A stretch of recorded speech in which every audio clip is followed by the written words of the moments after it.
ప్రస్తుతం మనం ఒక 16 ఎకరాల విస్తీర్ణంలో 40 సంవత్సరాలుగా సాగవుతున్న ఒక కొబ్బరి తోటలో ఉన్నాం. ఈ కొబ్బరి తోటను సాగు చేస్తున్న రైతు గద్దె సతీష్ బాబు గారు. కొబ్బరి తోట యాజమాన్యం గురించి, కొబ్బరి తోట సాగులో ఎదురయ్యే ఇబ్బందుల గురించి, ఆయన ప్రాక్టీసెస్ మీద ఏ రకంగా ఆయన ఇన్ని సంవత్సరాలుగా కొబ్బరిని సాగు చేస్తూ వస్తున్నారు, దిగుబడి ఎలా ఉంది, మార్కెట్ ఎలా ఉంది, ఎందుకంటే ఇది పూర్తిగా ఆర్గానిక్ మెథడ్లో క్యాటిల్ బేస్డ్ ఫార్మింగ్లో సాగవుతున్నటువంటి కొబ్బరి తోట కాబట్టి ఆ వివరాలన్నీ మనం ఈ వీడియోలో సతీష్ బాబు గారిని అడిగి తెలుసుకుందాం. మీరు చూస్తున్నారు భూమిపుత్ర, నేను క్రాంతి.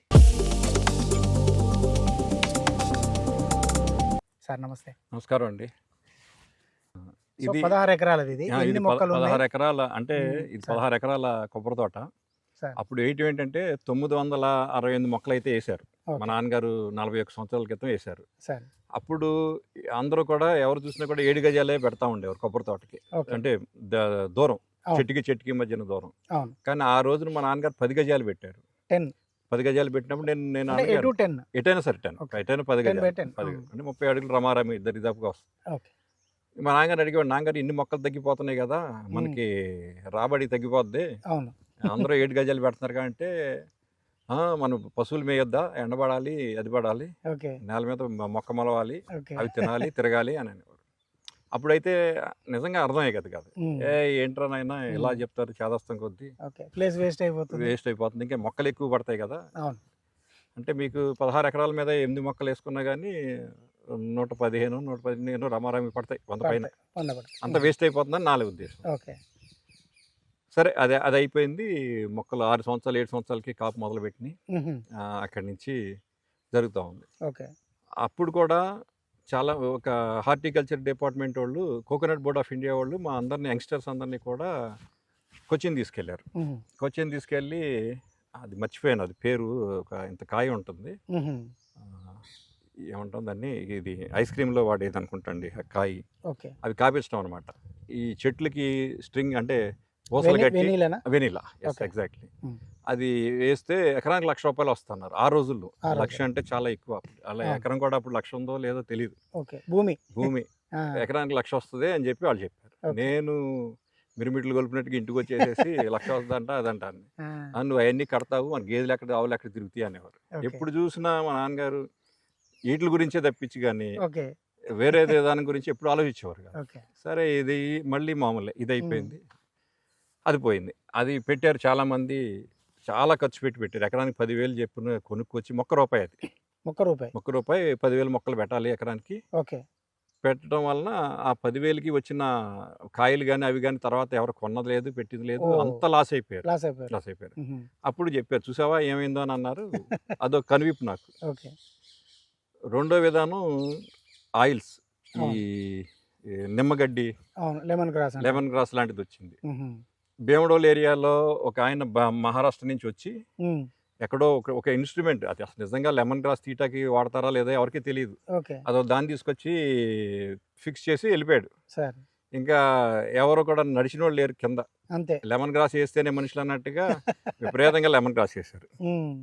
అది సంవత్సరం అయ్యేటప్పటికి ఎవరు కొంటకి లేక ఇవన్నీ పీకి మళ్ళీ పీకేశారు. అదొక 2 ఎక్స్పీరియన్స్. సో లెమన్ గ్రాస్ పోయింది, వెనీలా పోయింది, ఏది వేసినా పోయినాయి. మీరు చూసుకోండి, ఆ పరిక్రమంలో ఏ దానికి వెళ్ళినా కూడా ఏది కూడా ఈము కోల్డ్ మీకు తెలిసింది, అటర్ ఫెయిల్యూర్.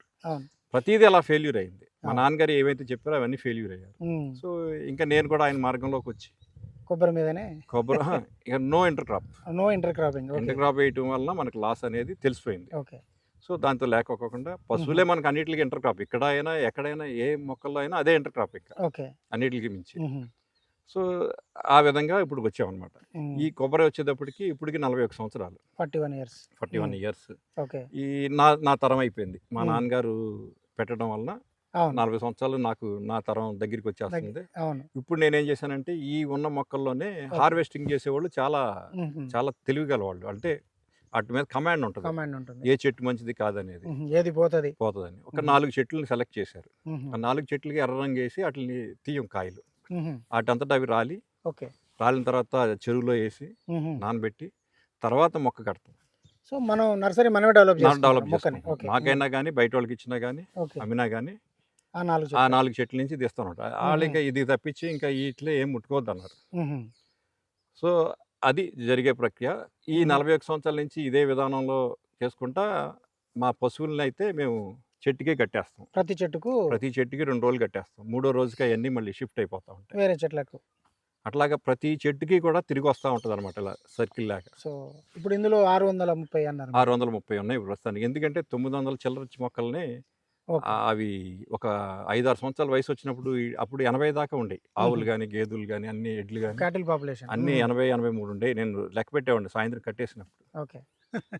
అవన్నీ కలిపి పీకేయటం, ఆవుల వైపు వైపు ఉండేవి, ఎడ్ల వైపు వైపు ఉండేవి, గేదెల వైపు ఉండేవి. ఎవరెళ్ళి కాస్తారు అట్లని. ఆకులు దొరకటం, పీకేయటం అలా మొక్కలు కూడా కొన్ని పోయినాయి. దగ్గర దగ్గర 300 వరకు పోయినట్టే పోయింది, 1/3 పోయినాయి. అయినా కూడా ఇవాళ కాపు ఆటలు ఉండటం వలన మీకు ఎక్కడ పూత కానీ పింద కానీ రావటం కానీ కనపడదు. మీకు ఎక్కడ కనపడదు మీకు అసలు. లేదు అసలు మీకు ఫ్రూట్ ఫాల్ కానీ ఫ్లవర్ ఫాల్ కానీ ఎక్కడా ఉండదు అసలు. సో అది దీని గొప్పతనం, పశువుల యొక్క గొప్పతనం అన్నమాట. సో మీరు గేదెలను కట్టేశారు వీటికి. అంతే. అది కట్టేసుకున్నాక 2 రోజుల తర్వాత మళ్ళీ మార్చుకుంటాం. అంటే 365 days లో 6-7 సార్లు వస్తాయి ఒక చెట్టుకు వస్తాయి. అట్లా కట్టడం వలన ఇవి తోట ఇంకా ఎక్కువగా కాస్తా ఉందన్నమాట. లాస్ట్ ఇయర్ వచ్చేటప్పటికి పోయిన 24-25 దాంట్లో ప్రతి జూన్ 1 నుంచి మే 31 ఎండింగ్ వరకు కూడా నోట్ చేస్తాం ఎన్ని కాయలు వచ్చినాయి. ఈ లాస్ట్ ఇయర్ ఏమైందంటే 264 కాయలు యావరేజ్, ఆన్ అండ్ యావరేజ్. ఒక చెట్టు ఎక్కువ రావచ్చు, చెట్టు తక్కువ రావచ్చు. ఆన్ అండ్ యావరేజ్ 264 కాయలు వచ్చింది. 264 కాయలు వచ్చింది. 12 రూపాయలు లెక్క వేసుకున్నా కానీ దాన్ని లెక్కేస్తే రమరవి 3,000 చెట్టుకి అట్లా వచ్చినట్టుంది దరిదాపు. అంటే నేను లెక్కల్లో పూర్లేండి, అవి వచ్చినట్టుంది. సో మిగతా వాళ్ళు ఎవరైనా సరే చెట్టు అమ్మేస్తే లేదు, ఏముంది మరవి చెప్పటమే దానికి. అంటే మన థీమ్ అర్థం అవ్వాలి, అంతేగాని ఎగ్జాక్ట్ గా రూపాయి వచ్చిందా 10 రూపాయలు వచ్చిందా అది మనం చేసి ఎవరైనా విమర్శకులైనా ఏదైనా కానీ థీమ్ అర్థం చేసుకోవాలి. ఏదో నోటికి ఫ్లోలో ఏదో ఒకటి కాబట్టి ఒకటి చెప్తా ఉంటాం. మనం చెట్టుకి యావరేజ్ ఒక 3,000 అనుకోవచ్చు. మీరు చెప్పిన 3,000 వేసుకోండి. మిగతా వాళ్ళు చెట్టు నమ్మితే కనుక 800 నుంచి 1,200 వరకు కొంటారు అనమాట. ఆ లెక్కను తీసుకున్నా మనకు 3 సంవత్సరాలది ఇంకా 2 years బిఫోర్ ది ముందుకు వచ్చినట్టు. సో అంటే మనం ఇంటర్ క్రాప్ వేసినా అంతే వస్తుంది, ఒకటి వేసినా అంతే వస్తూ ఉంటుంది అనమాట. ఖర్చు పెరుగుతూ ఉంటుంది. సో ఇది మేము చేసే ప్రక్రియ. దీంట్లోనే మేము ఎప్పటికప్పుడు నీట్గా దున్నేసుకుంటూ ఉంటాము. అలాగే దీంట్లో పశువులకు కావాల్సింది మేత జల్లుతూ ఉంటాం. ప్రత్యేకంగా బొబ్బర్లో కలిపి కాకి జొన్న కొన్ని ఇదే కనిపిస్తూ ఉంటుంది. పశువులకే ఇంటర్ క్రాప్ తెప్పించి మిగతా వాటికి మనకి రెవెన్యూ వచ్చేది ఏది చేయమన్నమాట. ఎందుకంటే దీని వలన, ఈ మేత వలన అట్లా గట్ బ్యాక్టీరియా కూడా చాలా మెయింటైన్ అవుతుంది. ఇవాళ చూస్తున్నాం గట్ బ్యాక్టీరియా అనేది ప్రపంచవ్యాప్తంగా మాట్లాడుతున్నాం. మరి ఈ లెక్కన మన పెద్దలు ఏ రకంగా వాటిని మెయింటైన్ చేశారు, వాళ్ళు ఎంత పుణ్యాత్ములు, వాళ్ళు మనకి ఏ విధంగా భూములు అప్పచెప్పారు, అవన్నీ తలుచుకుంటా ఉంటే అసలు ఇవాళ మనం చేయగలుగుతామా, లేకపోతే అసలు రాబోయే జన్మలో పుట్టకలు ఉంటాయా లేవో కూడా తెలియని పరిస్థితి. అంత విశృంఖలంగా మనం ఇవన్నీ వాడేస్తూ ఉన్నాం అనమాట. సో అదే మా నాన్నగారు ఏదైతే పెట్టారో దానిలోనే ఏం లేదు, గేదెలను తీసుకొస్తారు, ఒక 2 రోజులు ఒక్కొక్క చెట్టు కట్టేస్తాం. అది మాత్రమే దీనికి ఇచ్చే ఫర్టిలైజర్ అనుకోవాలి. ఇవాళ మనం వ్యవసాయంలో ఇన్పుట్ కాస్ట్ తగ్గించుకోవాలి. ఎంత ఎక్కువ వచ్చింది అనేది కాదు, ఇన్పుట్ కాస్ట్ తగ్గించుకోవాలంటే ఏం చేయాలంటే ఇదే విధానం. మేము అదే కట్ చేసుకుంటూ వస్తాం. ఎగ్జాంపుల్ వచ్చేటప్పుడు చెట్టుకు కట్టేసేది తాడును కూడా కొనము మేము. టైర్లు, సైకిల్ టైర్లు, తీసేసిన టైర్లు తీసుకుంటే 3 టైర్లు పెడితే చక్కగా గట్టిగా ఉంటాయి, చుట్టూరు తిరుగుతూ ఉంటాయి, అవే కొంటాం అనమాట. అంటే అక్కడ కూడా మేము ఎంతో కొంత సేవ్ చేయాలి. ఓకే, 100 రూపాయలు అయ్యే తాడుకి 15 రూపాయల్లోనే మనం దానికి సేవ్ చేస్తున్నాం. సంవత్సరం అంతా వస్తుంది. తాడు అయితే సంవత్సరం అంతా రాదు, ఎప్పటికప్పుడు లాగేస్తే తెంపేస్తాయి అనమాట. సో ఇది దీంట్లో మన మినిమైజ్డ్ ఇది చేసేది. మధ్యలో ఇంకా కొత్త మొక్కలు కనబడ్డాయి. కొత్త మొక్కలు ఏంటంటే ఇప్పుడు ఈ పెద్ద చెట్లు అయిపోయినాయి, చెట్లు కాయటం అయితే కాస్తాయి, ఈ విధంగా అయితే కాస్తాయి, పశువులు ఉండటం అయితే కాస్తాయి. కానీ ఎక్కి తీసేవాళ్ళతో ప్రాబ్లం వచ్చింది. ఇప్పుడు ఈ పెద్ద చెట్లు అయిపోయినాయి అని చెప్పి అనేది. ఇంకా అక్కడ కూడా అడ్వాంటేజ్ ఏంటంటే ఒక చెట్టుకి ఇంచుమించుగా 100 కాయలు పడతా ఉంటాయి, 50 నుంచి 100 కాయలు పడతాయి. 50 కాయలు వేసుకున్నా కానీ అతనికి ఎక్కిన అతనికి 2 రూపాయలు ఇవ్వాలి. బయర్ ఇస్తాడు 3 రూపాయలు ఇవ్వాలి. అంటే 150 రూపాయలు వస్తుంది. వేరే చెట్లు చూస్తే 10 కాయలు 12 కాయలు చాలా ఇవే. తక్కువ ఉంటాయి కదా. అందుకనే మా దగ్గరికి పరిగెట్టుకుంటూ వస్తారు. ఎక్కే వాళ్ళు కూడా వాళ్ళు వచ్చి సో మన చెట్టు మీద కాయ ఎక్కువ ఉంటుంది కాబట్టి డిసడ్వాంటేజ్ లో కూడా అడ్వాంటేజ్ లో ఉంటున్నాం ఉన్నాయి. అనమాట ఇక్కడ. అదే. అది పశువులతో disadvantage. డిసడ్వాంటేజ్ కానీ కానీ crop క్రాప్ advantage. అడ్వాంటేజ్ అవుతుంది. అవును. ఇవన్నీ కూడా పశువులను బట్టే. ఓకే. ఒకవేళ మనం ఈ యూరియా లాంటిది లేదా డిఏపి లాంటిది వేస్తే ఫ్రూట్ ఫ్లవర్ అంతే. క్లైమేట్ ఊరినే ఎప్పుడు కూడా మారిపోతుంది. మారిపోతుంది. అన్ప్రిడిక్టబుల్ క్లైమేట్ అయిపోయింది. అవునవును. ఆ మార్పులు పూత వదిలేస్తుంది, పిండి వదిలేస్తూ ఉంటుంది. సో మీ కొబ్బరికాయలు ఆర్గానిక్ కొబ్బరికాయలు ఇది డెఫినెట్ గా అండి. అసలు మాది తప్పించింది మాది కాదు అంటే ఇంకేది కాదు. కాదు. నేను గంటాపదంగా చెప్తున్నా. ఓకే. మాది కాదనే వాళ్ళు ఎవరు లేరు. ఓకే. కాదంటే ఇంకెవరిది కాదు. ఎవరిది కాదు. సో అంటే రేట్ ఏమన్నా తేడా ఉంటుందా సార్? మనకు జనరల్ రేట్ అయినా మనకు వాళ్ళకి నేను చెప్తాను ఏమో ఆర్గానిక్ అంటే వాళ్ళు జనరల్ గా చెప్పే వర్డ్ ఏంటంటే ఎవరికి కావాలండి, ఎవరికి కావాలి? బోండం పెద్దగా ఉండాలి. ఈ చెట్లు కొన్న వాళ్ళు ఏం చేస్తారంటే వీటికి వేరు తీసేసి దానికి మోనోక్రోటోఫాస్ పెడతారు. ఓహో, అంటే కాయ సైజ్ రావడం కోసమా? సైజు రావటానికి కానీ ఎక్కువ కాపు కానీ నంబర్ రావడానికి. దాని వల్ల ఏమవుతుందంటే చెట్టు పాడైపోతుంది. వాళ్ళు అవి చేస్తారు. మాకు ఏంటంటే మాకు ఈ పశువులు ఉండటం వల్ల ఆ పరిస్థితి లేదు. అవసరం లేదు. మనం ప్రతి చెట్టుకు ఎన్ని ఉంటే అన్ని చెట్లకు కట్టేస్తాం అట్లా. సైకిల్ 2 రోజులకు ఒక ట్రీని మారుస్తారు. అంటే ఒక చెట్టు దగ్గర ఖచ్చితంగా 2 రోజులు ఉంటుందండి. 2 రోజులు 3 రోజులు మాక్సిమం. అంటే పని ఎక్కువ ఉంటే కానీ నీళ్ళు తడి పెడుతుంటే కనుక ఆ రోజు అవును. మార్చేయటం. సో లేదు అని అంటే ఎవ్రీ 3 days 3 days 2 రోజులకి ఖచ్చితంగా మార్చేస్తారు. పనులు ఉన్నప్పుడు 3వ రోజు. సో ఎక్కువ ఇస్తుంది కాబట్టి. సో మనం ఎక్కువ కొబ్బరికాయ అమ్ముతాం సార్, బోండాలు ఎక్కువ? రెండు ఏది వస్తే అది ఇచ్చేస్తూ ఉంటామండి. అట్లా రెండు కూడా. సో మనకు త్రూఅవుట్ ది ఇయర్ క్రాప్ ఉంటుంది. త్రూఅవుట్ ది ఇయర్ క్రాప్ ఉంటుంది. ఎప్పుడు ఉంటుందండి. ఎప్పుడు ఉంటుంది. మీరు చూడండి, ఏ గెలలు చూసినా కానీ 40 కాయలు తక్కువ పడవు అనమాట. ఏ గెలలు చూసినా 40 కాయలు తక్కువ పడవు. ఇంకొకటి, మీరు ఇది 41 years అంటున్నారు, పైన మొగిలో మళ్ళీ కొత్త ఆకులు వస్తాయండి. మీకు ఇప్పుడు ఈ చెట్టు ఉందండి, దీనికి ఏదో నీళ్లు పోసాము లేదా డ్రమ్ములో నీళ్లు కలిపి పోసాము అంటే కుదరదు. ఎందుకంటే ఇక్కడి నుంచి షూట్ అప్ అవ్వాలి. అవును. ఇప్పుడు మీకు 3 అంతస్తులు ఇల్లు ఉంది, కింద మోటార్ ఉంది. ఒక అంతస్తుకి పంపించిన మోటార్నే మనం 3 అంతస్తులు పెడితే వెళ్తుందా? సాధ్యమే కాదు. ఇక్కడ కూడా అంతే. అది షూట్ అప్ అవ్వాలంటే మీకు అంత బలం చేయాలి. అంత బలం చేస్తే గానీ పైకి వెళ్ళి అందుకో. ఎందుకంటే మనకు మొగిలో ఖచ్చితంగా మీకు కొత్త మట్టలు ఒక 5, 6 అట్లా అన్ని ప్రతిదీ అలాగే ఉంటదండి మీకు. అలాగే మామిడి చెట్టుకి కూడా, మామిడి చెట్టుకి చాలా ఎక్కువ కావాలి. కాకపోతే ఏంటంటే మాకు పండించేస్తున్నాం, ఇది కాస్త వాడుతున్నాము, అది చిలుగుతున్నాం, పెడుతున్నాం, కోటాది కోట్లు ఇదే మాటల మీద వెళ్ళిపోతుంది తప్పించి వినియోగదారుడు కూడా ఏం ఆలోచించట్లా. అలా చేస్తున్నారంట, అలా చేస్తే అవుద్దా లేదా అది తెలుసుకుందామా, అసలు ఎవరికీ లేదండి. అలా మార్కెట్ వెళ్ళిపోతా ఉంది. సో మీకు ఈ 16 acres మీద అంటే యావరేజ్గా మీకు గుర్తున్న హైయెస్ట్ ఫిగర్ కావచ్చు, ఎంత వచ్చి ఉంటుంది సార్? 630 ఇంటూ 3000 అండి. 3000. సింపుల్ అంతే కదా. అంతే, ఏం లేదు. 630 చెట్లు ఉన్నాయి. అవును. ఇంటూ 3000 వేయండి, 2000 వేయండి. ఓకే. ఇన్పుట్ కాస్ట్ ఏది? అవును, ఖర్చు లేదు కదా. ఇన్పుట్ కాస్ట్ ఏదండి మనకి? లేదు. ఇంకొకటి సార్, మీ ఫామ్లో ఎక్కడ కూడా చాలా మంది రైతులలో మన డ్రిప్ ఇరిగేషనో లేదంటే పీవీసీ పైపులతోటో వాటరింగ్ ఉంది, వాటర్ మేనేజ్మెంట్ ఉంది. మీ దగ్గర అన్ని ఓపెన్ కెనాల్స్ ఉన్నాయి. అంటే స్పెషల్ రీజన్ ఏమైనా ఉందా? స్పెషల్ రీజన్ ఏం లేదండి. ప్లాస్టిక్ వాడక చాలా, ఇది మీరు అడిగిన క్వశ్చన్ చాలా వ్యాలిడ్ క్వశ్చన్ అండి. ఎందుకంటే డ్రిప్ ఇరిగేషన్ పెట్టడం వల్లనే ఇవాళ మన సాయిల్స్ అన్ని కూడా వైరస్ స్ప్రెడ్ అయిపోయింది. సాయిల్ అస్తమానం తడుస్తూ ఉంటాం, ఆరకపోవటం, ఇవన్నీ స్ప్రెడ్ అయిపోయింది. తర్వాత వాటర్ ఇప్పుడు ఫ్లో అవ్వాలండి. నదీ జలాలు ఎలా ఫ్లో అయ్యి, గంగా స్నానాలు ఇవన్నీ ఎందుకు పెడతారు? 12 సంవత్సరాలకు ఒకసారి ఎందుకు పెడతారు అనుకుంటున్నారు? ఏది గోదావరి పుష్కరాలని, కృష్ణా పుష్కరాలని, గంగా పుష్కరాలని, అవి వచ్చే సెలయేరులో మనం మునగటం వలన కొన్ని ఆ యొక్క శక్తి మనకి వస్తుందని చెప్పి వస్తాయి అనమాట.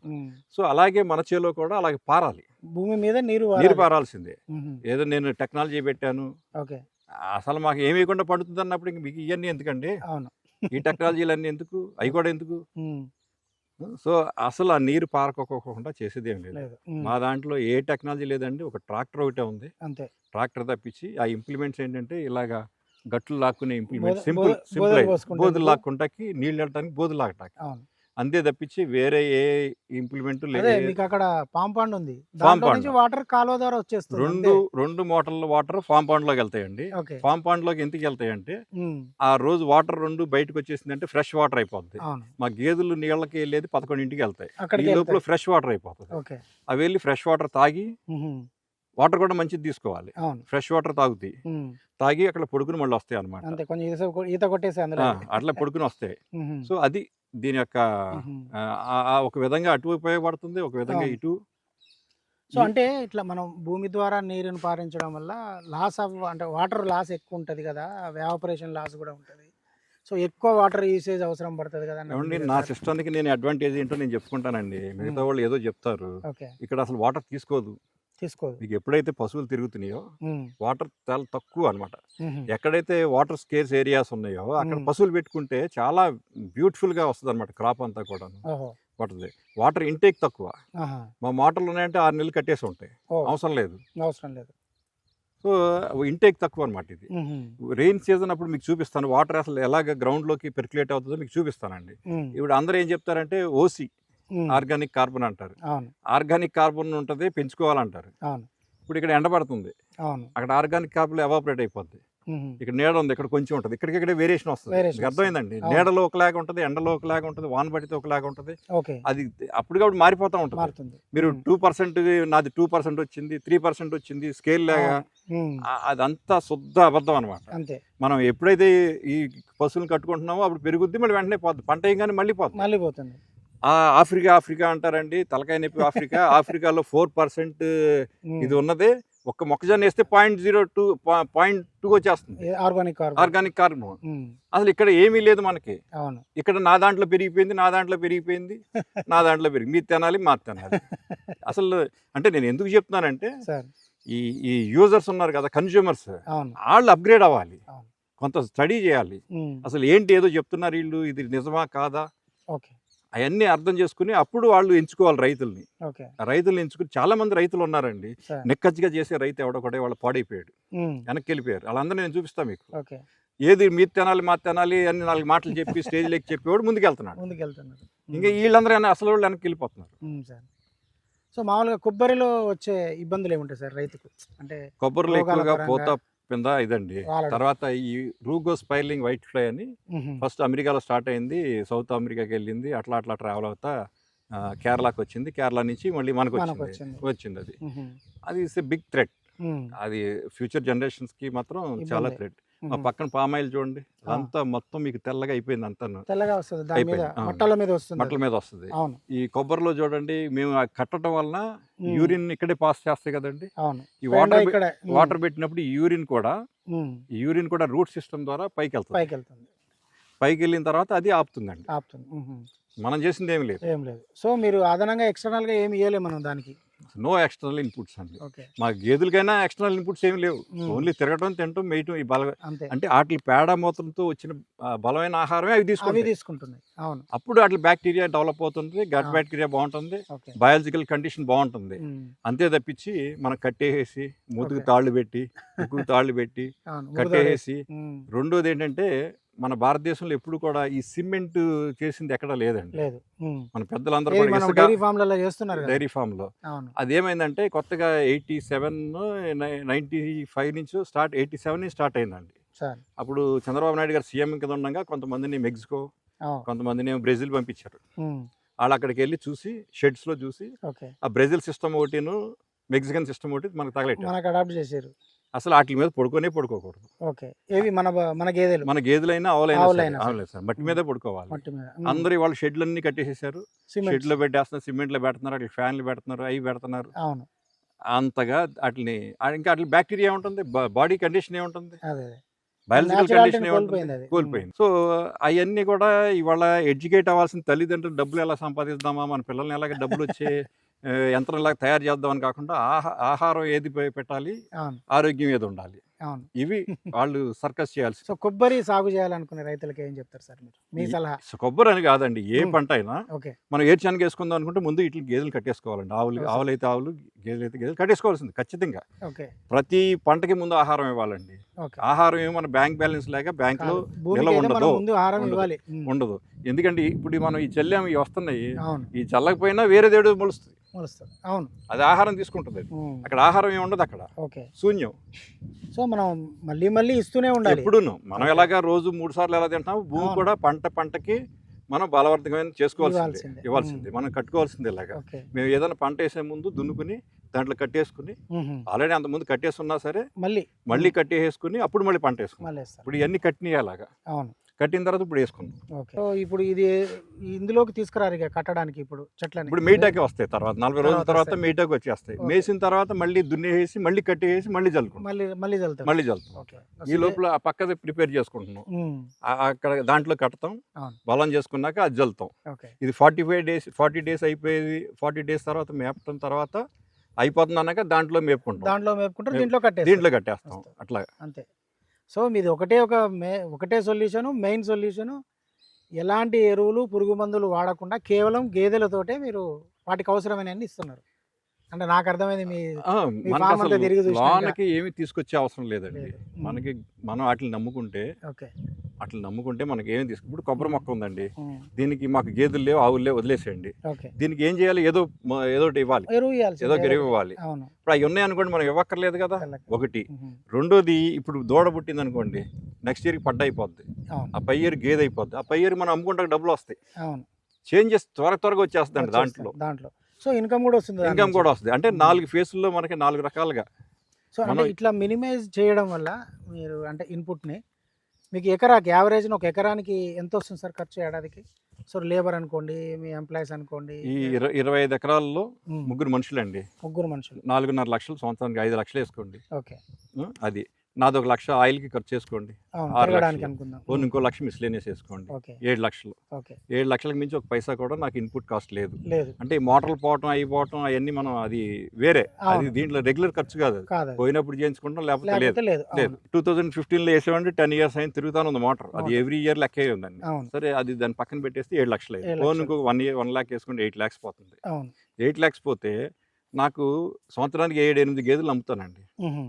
7-8 గేదెలు అమ్మితే 80,000 వేసుకోండి, లక్ష వెళ్తుంది, కొన్ని లక్ష వెళ్తాయి, కొన్ని 80,000. 80,000 తక్కువ ఏది లేదు, యావరేజ్ 80 అనుకుందాం. 80 వేసుకోండి తక్కువ. మీరు 10 అమ్మితే 8 ఎందులో 6,40,000. 6,40,000. 6,40,000 అంటే 7 లక్షలు వచ్చింది మనకి, అవును. మిస్లేనియస్ కాకుండా. అవును. సరిపోయింది దానికి. దానికి అంటే నా సరిపోయింది. మనుషులకి కూలి పని, నాకు అసలు ఇక్కడ కూలి మనిషితో పనే లేదండి, పనే లేదు. పనే లేదు. మ్మ్. వీళ్ళు ఎవరన్నా రాకపోతేనే తప్పించి కానీ అంతే. అసలు కూలి మనిషి నాకు ఎక్స్ట్రాగా ఈ 16 ఎకరాల్లో అయితే నాకు మనిషి పనే లేదు. సో మీరు 8 లక్షల ప్రకారం చెప్పినా కానీ 25 ఎకరాల కంటే ఎకరానికి 30,000 వస్తుంది ఖర్చు. సో మీకు అది ఆ గేదెలు అమ్మడం ద్వారా మీ అది ఖర్చులన్నీ సబ్స్టిట్యూట్ meet అవుతుంది, అవుతుంది, మీట్ substitute అవుతుంది. అవుతుంది. అవును. సో రిమైనింగ్ మన క్రాప్ మన లాభం. సో ఇది కాకుండా అక్కడ వరి, అవును. మనం వేసే ఇది వేరుశనగ, వేరుశనగ అన్నారు. అవును. నువ్వు, మ్మ్.